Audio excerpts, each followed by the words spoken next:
एक बार चंद्रपुर नाम का गांव था। वैसे तो ये गांव काफी खुशहाल था, लेकिन वहाँ कई दिनों से कुछ अजीब सी घटनाएं होने लगी थी। वहाँ रात में अमावस्या के दिन लोगों को कुछ भूतिया आवाजें आने लगी। एक रात गांव में बड़ी जोर जोर से किसी औरत के रोने की आवाजें आती हैं और अगली सुबह पतंग कुछ आवाज सुने थे रात में। पहले तो इतना जोर से नहीं आवत रही, लेकिन कल तो बहुत जोर से आ रही थी। धत, अब यह काम रह गया है। रात भर जाग कर चौकीदारी करे कि क्या आवाजें आ रही थी। तुम भी न राजू भाई, हम तो तोरी भाभी के साथ रहे, रात भर उसी के खर्राटे की आवाज आवत है। अरे ना ना ना पुत्तन भैया, हम सही कह रहे हैं। रात में बहुत आवाज आ रही थी, किसी औरत के रोने की। हम ही नहीं कहते हैं, गांव के और लोग भी बतावत हैं यही बात। लेकिन पुत्तन राजू की बात पर कोई ध्यान नहीं देता और वहाँ से चला जाता है। उसी गांव में कल्लू और गोरी नाम के दो पति पत्नी रहते थे। दोनों एक दूसरे से बहुत प्यार करते थे। अरे मेरी जान, अगर तुम न होती तो मेरा क्या होता?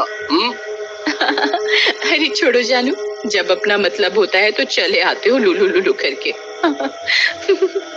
फिर एक दिन गोरी को अपने माँ बाप की तबीयत खराब हो जाने का पता चलता है। कल्लू, माँ और बाबूजी की तबीयत खराब है, हमें आज ही उनसे मिलने जाना पड़ेगा। हाँ हाँ गौरी, हमें आज ही जाना चाहिए। ऐसा कहकर गोरी और कल्लू गोरी के माँ बाप के घर जाने के लिए निकल पड़ते हैं। लेकिन जैसे ही वो दोनों निकलते हैं, उन्हें पुत्तन मिल जाता है। अरे कल्लू भैया, इतनी रात में कहाँ जा रहे हो? दोबारा हनीमून का इरादा है क्या? अरे क्या पुत्तन भैया, जब देखो तुमको तो ठरकपन सूझत है। अरे तोहरी गौरी भाभी के अम्मा बाबूजी की तबीयत खराब है, उन्हीं से मिलने जा रहे हैं।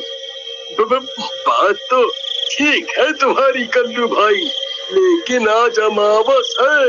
हमारी मानो तो कल सुबह चले जाना, रात का मामला है। और रास्ते में वो भुतवा जंगल भी आता है, और सुना है कि अमावस की रात भूतों और चुड़ैलों की शक्ति काफी बढ़ जाती है। और आज तो अमावस ही है। अरे यहाँ मेरे माँ बाप की जान जा रही है और तुम दोनों प्रपंच करने में लगे हो। चुपचाप चले चलो, नहीं तो मैं चुड़ैल जरूर बन जाऊंगी।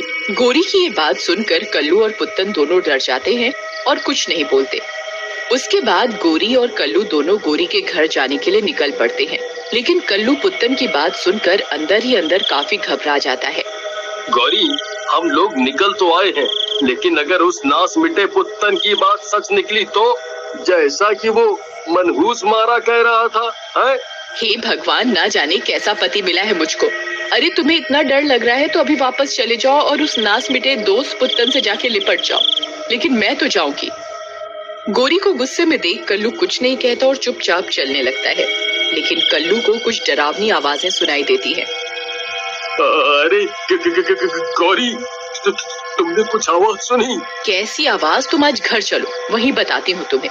इतने डरपोक आदमी तो मैंने आज तक नहीं देखा।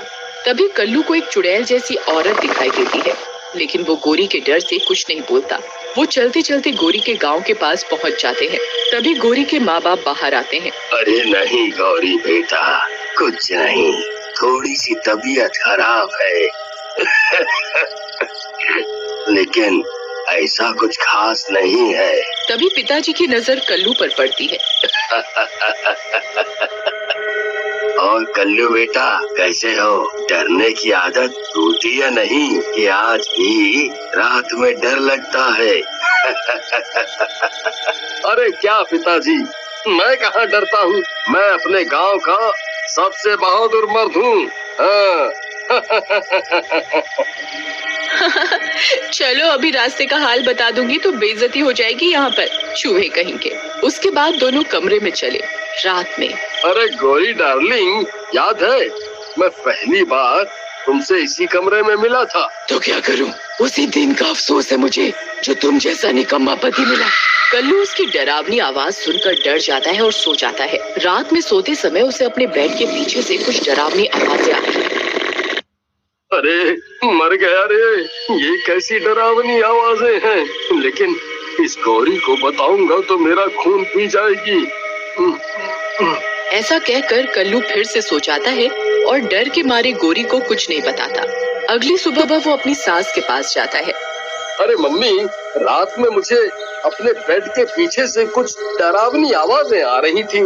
अरे कुछ नहीं बेटा, तुम थक गए थे, शायद तुमने नींद में कोई भयानक सपना देख लिया होगा, कुछ नहीं है। फिर उसी रात कल्लू और गौरी सो रहे होते हैं कि तभी कल्लू को वही डरावनी आवाजें फिर से सुनाई देने लगती हैं और वो जाग जाता है। वो देखता है कि गौरी वहाँ नहीं है। अरे ये रात में गौरी कहाँ चली गई? एक तो ये डरावनी आवाज मेरा पीछा नहीं छोड़ रही, ऊपर से ये गौरी जाने कहाँ चली गई।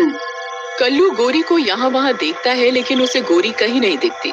हे भगवान, ये रात में गौरी कहाँ चली गई? तभी कल्लू को दोबारा से वही डरावनी आवाजें सुनाई देती हैं और वो बेड के पीछे झांकता है। उसकी आंखें डर के मारे फटी रह जाती हैं। गौरी एक चुड़ैल में बदल चुकी होती है। अरे मर गया रे, क्या ये गौरी तो चुड़ैल निकली। अब मैं क्या करूं? ऐसा कहकर कल्लू कमरे से भागने की कोशिश करता है लेकिन दरवाजा जोर से बंद हो जाता है। तभी कल्लू का लॉकेट बाहर निकल जाता है। चुड़ैल बनी गौरी लॉकेट देखते ही बेहोश हो जाती है। कल्लू उसे उठाकर बेड पर लिटाकर उसे बांध देता है। कुछ देर बाद चुड़ैल को होश आता है। अरे मुझे छोड़ दो चुड़ैल जी, देखो मैं मरना नहीं चाहता। मैं तुम्हें कुछ नहीं करूंगा, मुझे जाने दो, मुझे जाने दो। मेरे हाथ खोल दे, मेरे हाथ पैर खोल दे, खोल मुझे। अगली सुबह गौरी से चुड़ैल का साया हट जाता है और वो फिर से गौरी बन जाती है। फिर कल्लू गौरी को सारी बात बताता है। एक काम करिए जी, आप मुझे उसी जंगल में छोड़ आइए, नहीं तो शायद मैं किसी रात आपकी जान न ले लूं। कैसी बात करती हो गौरी, मैं तुम्हारा पति हूँ। पति क्या सिर्फ अच्छे समय में साथ देने के लिए होते हैं? तुम चिंता ना करो, हम साथ मिलकर इस समस्या का कुछ ना कुछ उपाय निकाल लेंगे।